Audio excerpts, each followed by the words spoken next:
Halo teman-teman semua, selamat datang kembali di seri kuliah online untuk mempelajari kajian budaya atau cultural studies bagi pemula. Nah, hari ini teman-teman kita akan melanjutkan pembahasan kita. Saat ini kita akan membahas tentang postmodernisme dalam budaya. Postmodernisme adalah semacam konsep ya yang seringkali dikaitkan dengan istilah atau terma-terma seperti ironi, relativitas, dan absurditas ya, khususnya dalam dunia modern. Nah, sebenarnya dari mana asalnya, mengapa hari ini kita membicarakan postmodernisme? Sebenarnya itu bermula dari pertanyaan-pertanyaan yang muncul dalam diri saya ketika saya merasa bahwa dunia ini semakin sulit dipahami ya. Menurut saya kebenaran seolah-olah hari-hari ini menjadi sesuatu yang relatif, yang tidak ada yang kepastian yang benar mana, yang salah mana gitu ya. Dan seolah-olah kemudian kebenaran itu bisa dipermainkan. Nah, pertanyaannya adalah apakah memang budaya sekarang itu memang harus dipenuhi dengan parodi, dengan meme, dan hal-hal yang tidak masuk akal, tetapi diterima oleh begitu banyak orang sebagai sesuatu yang wajar, sebagai sesuatu yang benar gitu. Tetapi inilah kenyataannya yang pastinya bukan sebuah kebetulan, dan disinilah postmodernisme menjadi layak untuk kita bicarakan hari ini. Di video kali ini kita akan mencoba membahas bagaimana postmodernisme itu membentuk budaya kita hari ini. Tapi sebelum kita jauh melangkah, alangkah baik kalau kita pahami dulu apa itu postmodernisme ya. Dan nanti kita juga akan masuk ke contoh-contoh budaya posmo ya, sehingga nanti juga kita akan sampai pada pemahaman yang utuh tentang apa itu sebenarnya postmodernisme, khususnya dalam bidang budaya.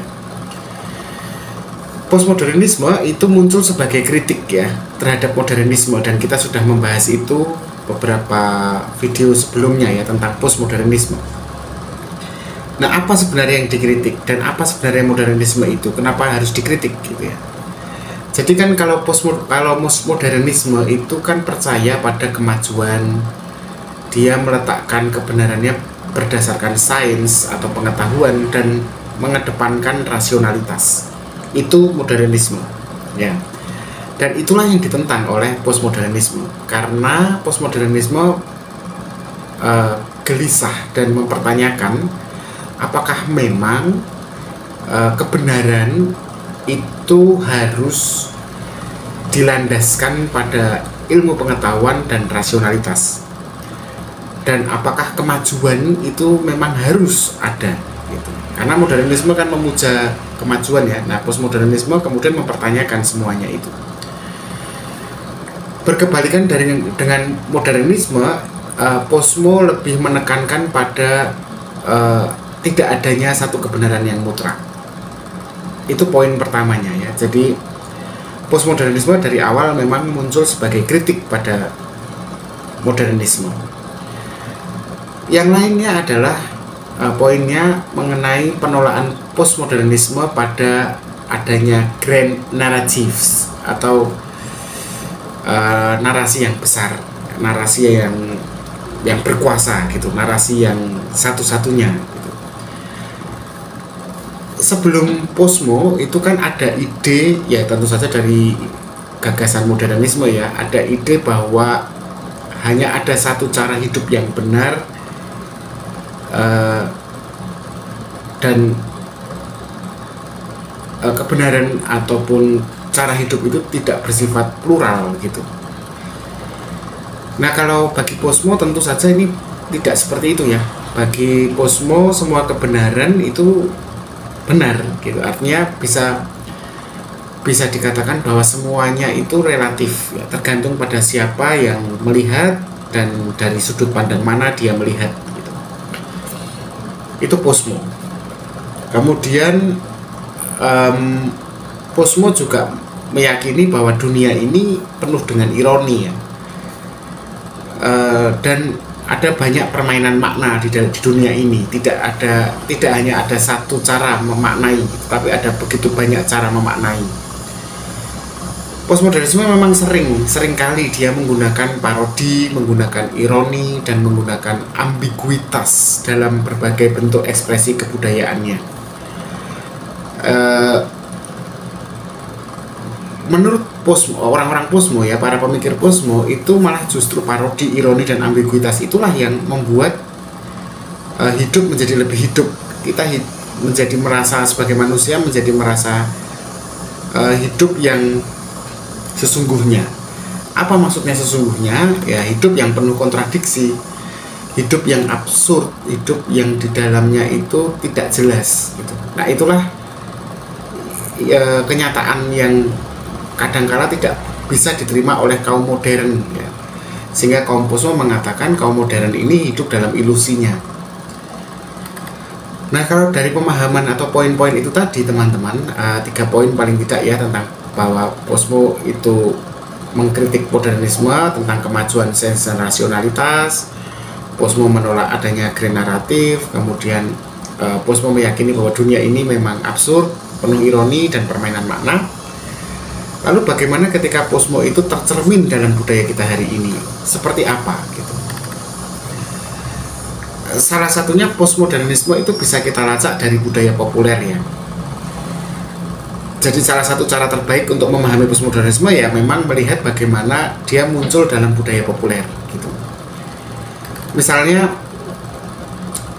dalam film atau drama berseri atau atau serial ya, yang memuat self referential ya. Self referential itu artinya kesadaran akan diri sendiri atau acuannya pada diri sendiri gitu. Jadi kalau teman-teman perhatikan itu banyak film dan banyak serial ya, tayangan serial yang hari-hari ini nih suka menyadari ya bahwa di dalam film itu hanya sebuah cerita gitu. Saya gimana cara menjelaskannya ya? Coba teman-teman tonton Deadpool ya. Itu film superhero yang lucu, yang humoris ya. Dimana ketika film itu dibuat, itu si aktornya itu menyadari bahwa ini adalah sebuah film. Dia menyadari bahwa ini sebuah film, tidak ada kepura-puraan, seolah-olah begitu ya. Jadi kalau dalam Deadpool kan si tokoh utamanya ini sering kali berbicara langsung ke kamera seolah-olah sedang berbicara dengan penonton, kemudian membuat lelucon yang klise tentang film superhero lainnya gitu, semacam mengkritik superhero lainnya. Teman-teman bisa cek lah film Deadpool. Nah, ini sangat posmo ya, parodi ya, ada sesuatu yang sifatnya ironi ya. Ini film tapi kayak bukan film, kayak dokumenter malahnya. Nah, kalau serial teman-teman bisa mencoba menonton Rick and Morty ya. Rick and Morty ini penuh dengan kritik tentang narasi tradisional ya, narasi penceritaan tradisional, dan seringkali mengejek ekspektasi penonton gitu. Jadi, nah ini yang disebut sebagai self referential, jadi menyadari kedirian gitu, dan itu muncul dalam film dan serial. Selain itu teman-teman kalau ingin melacak postmodernisme dalam budaya itu juga, khususnya budaya pop, bisa melihat juga atau melacaknya dari meme dan humor-humor yang muncul di internet, dimana segala sesuatu kemudian bisa jadi candaan. Segala sesuatu bisa menjadi candaan. Apalagi zaman sekarang ya, stand up comedian ini sangat posmo ya, sangat posmo. Budaya internet saat ini memang sangat postmodern ya, dengan kalau teman-teman lihat meme-memenya tidak masuk akal.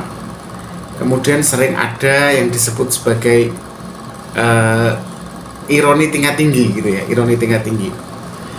Misalnya meme tentang this is fine ya. This is fine itu yang sudah pernah saya bahas ya, ada caption this is fine, tapi fotonya itu anjing yang sedang duduk di tengah kebakaran api, tapi dia kayak tenang gitu.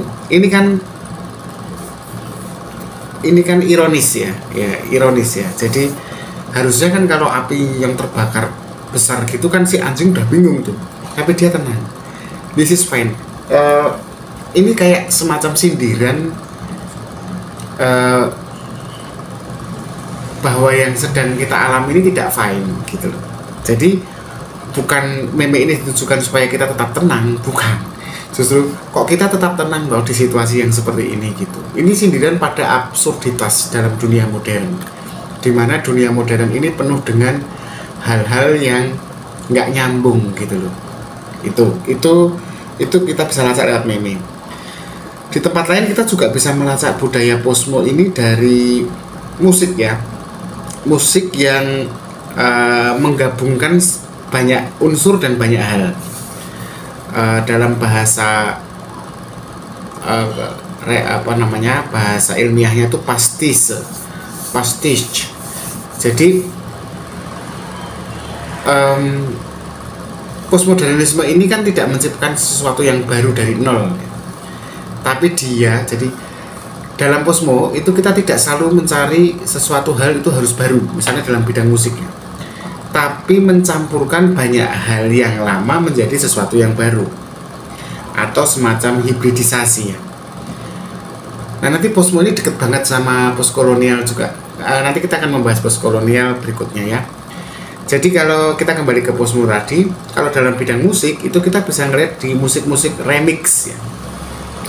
Musik-musik remix, musik-musik mashup, musik-musik sampling dalam hip hop. Sampling hip hop itu kan menggabungkan yang lama-lama gitu ya, bukan sesuatu yang baru tapi menciptakan yang baru. Atau musik-musik elektronik. Nah, musik-musik seperti remix, mashup, sampling hip hop elektronik, musik-musik elektronik itu sangat khas dengan postmodernisme. Kalau teman-teman ingat lalu ingin tahu kelompok-kelompok musik apa ya yang kalau kita cek ini bisa sangat kental posmonya gitu ya, postmodernismenya ya, kita bisa cek Gorillaz ya. The Gorillaz apa itu namanya, rapper ya, yang biasanya tampilan videonya itu kartunik ya, pakai kartun gitu. Atau teman-teman bisa mendengarkan lagu-lagunya Kanye West atau Daft Punk, karena mereka sering menggabungkan suara dari berbagai macam era dan dari berbagai macam genre. Nah, itu pastiche, semacam menggabungkan segala hal menjadi sesuatu yang baru. Kemudian dalam bidang fashion, teman-teman bisa melihat postmodernisme ini dalam budaya popnya fashion yang menolak aturan, dimana sukanya mix and match ya. Karena tidak ada lagi batasan kebenaran fashion yang ideal, mereka lalu melakukan mix and match, mencampurkan, mencocok-cocokkan yang nggak cocok gitu, yang oleh modernisme dibilang tidak cocok. Karena kemudian definisinya kan apa ya, kenapa disebut cocok dan tidak cocok, siapa yang menentukan itu. Nah, jadi dalam postmodernisme itu kan tidak ada lagi batasan yang jelas antara gaya yang formal dan gaya yang kasual. Tidak ada lagi batasan antara mana yang vintage, yang masa lalu, dan mana yang futuristik. Sehingga kemudian itu semua mereka gabungkan dalam satu napas gitu ya. Nah, teman-teman bisa melihat gaya-gaya posmo itu dari logomania, pakaian oversized ya, gaya-gaya Y2K yang kembali populer. Ini boleh dikatakan sebagai budaya postmodernisme yang memang suka mengulang tapi tidak mengulang 100% otentik, tapi kemudian mencampurnya dengan masa lalu, mencampurnya dengan masa depan gitu maksudnya. Nah, dari situ semua kemudian apa dampaknya pada cara kita melihat dunia gitu. karena postmodernisme ada di mana-mana dalam budaya kita hari ini, kita bahkan tidak menyadarinya bahwa itu adalah postmodernisme, ya. Ada beberapa efek besar yang sebenarnya kita rasakan dalam kehidupan sehari-hari. Pertama, kita menjadi sulit membedakan mana yang nyata dan mana yang tidak nyata. Lebih-lebih saat ini ya, di era media sosial, itu kemudian semakin sulit kita membedakan yang ilusi mana, ilusi dunia maya mana, dan yang kenyataan mana gitu. Karena gambar yang realistis pun sekarang bisa diciptakan oleh AI kan. Kita bisa melihat ya, misalnya tentang deep fake ya, AI generated content, kemudian fake news. Ini kan bukti bahwa kita hidup di era di mana realitas itu jadi kabur gitu. Bahkan yang bukan realitas tetapi terus-menerus diulang dan diyakini kemudian bisa menjadi realitas gitu. Bahkan dalam bidang politik saat ini kita kan menggunakan, kalau teman-teman perhatikan, kita tuh sedang menggunakan strategi postmodern juga gitu. Caranya dengan mengaburkan antara batas ini fakta atau ini opini, itu sudah susah dibedakan kan. Ketika kita melihat berita-berita politik itu kan kita bingung juga ya, ini fakta atau ini sebenarnya opini gitu, atau opini yang difaktakan. Harusnya kan fakta yang diopinikan ya, tapi ini opini yang difaktakan. Itu yang pertama dampaknya. Dampak yang kedua, teman-teman sadar nggak, kita hidup dalam siklus ketidakseriusan. Kita hidup dalam siklus yang ironi. Makanya nggak heran ketika banyak orang itu mengatakan bahwa udah nggak ada lagi yang serius di dunia ini gitu. Tidak ada lagi yang benar-benar serius atau bersungguh-sungguh di dunia ini. Misalnya di media sosial ya, kita kan sering tuh dalam situasi yang tragis, bencana alam, ada aja orang yang melakukan dark humor kan, dark comedy lah istilahnya. Coki Muslim misalnya, teman-teman pasti tahu tuh, entah itu di X, entah itu di atau Twitter ya, atau di Facebook, atau di TikTok, ataupun di YouTube. Dark komedi yang dilancarkan oleh Coki Pardede misalnya, itu kan kadang-kadang kemudian menimbulkan pertanyaan, dia sedang mencandai sesuatu yang seharusnya kita sedih atau kita kecewa gitu. Kemudian kita marah gitu kan. Tapi sebenarnya dalam pemahaman posmo kan mengatakan kenapa kita harus kecewa, apa yang disebut sedih dan apa yang disebut tidak sedih.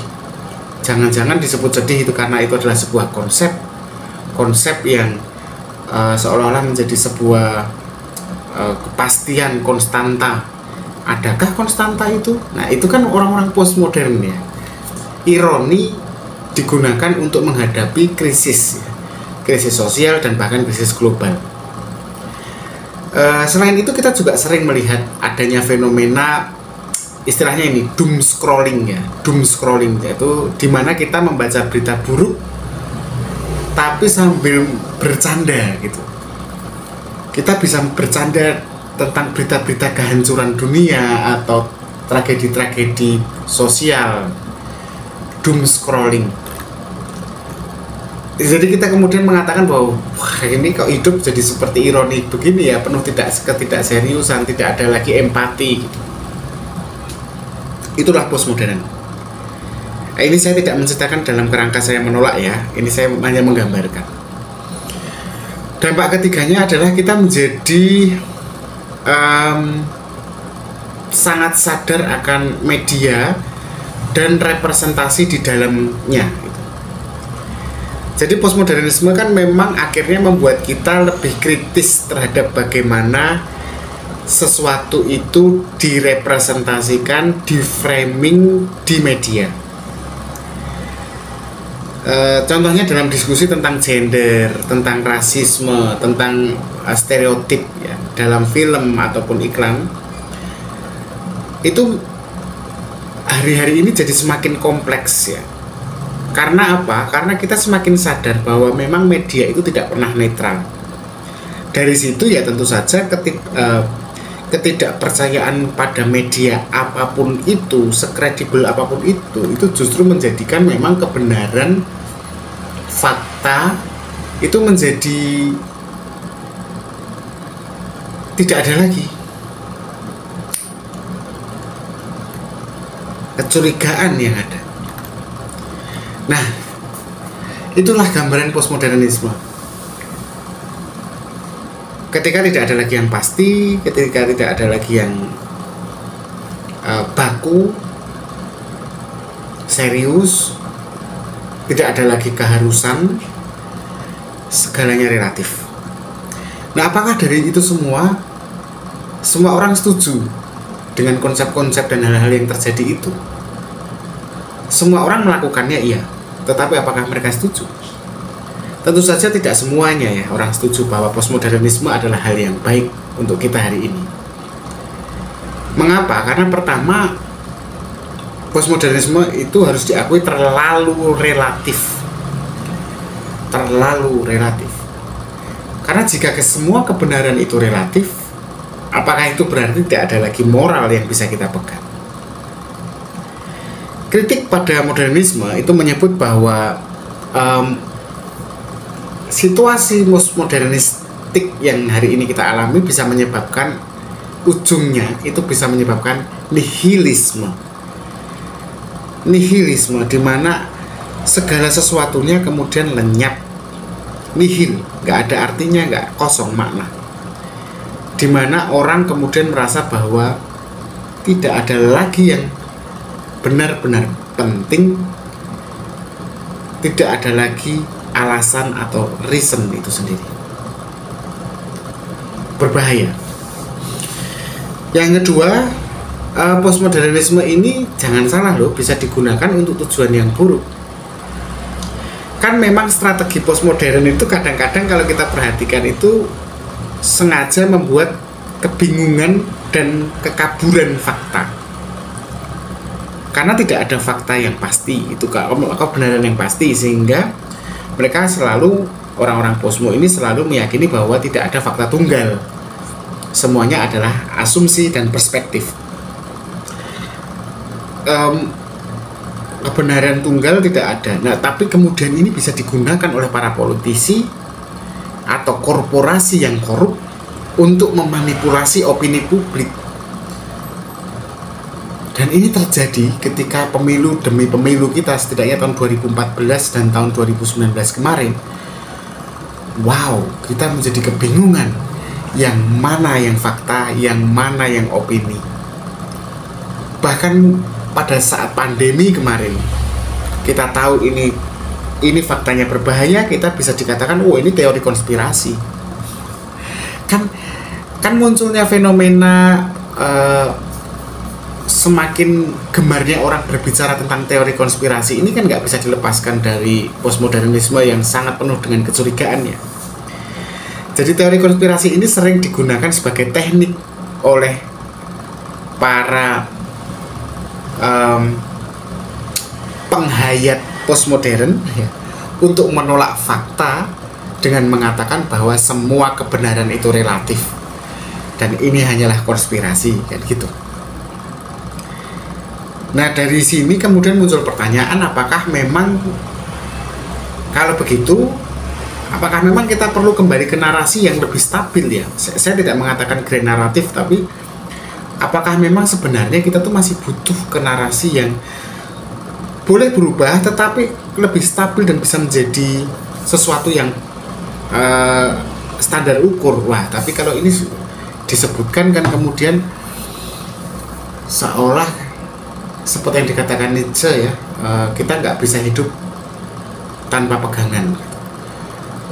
Maka kalau Ubermensch itu manusia yang melampaui itu harusnya bisa itu hidup di tengah gelombang laut yang tak pasti gitu.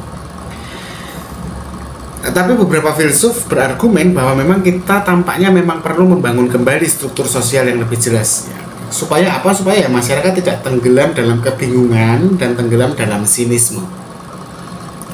Apapun itu, kita harus tahu bahwa saya tidak bisa mengatakan kebenaran, tapi kayaknya kita memang butuh kepastian. Mungkin saya orang yang kuno. Nah, tapi itulah Kenapa dunia semakin terasa absurd?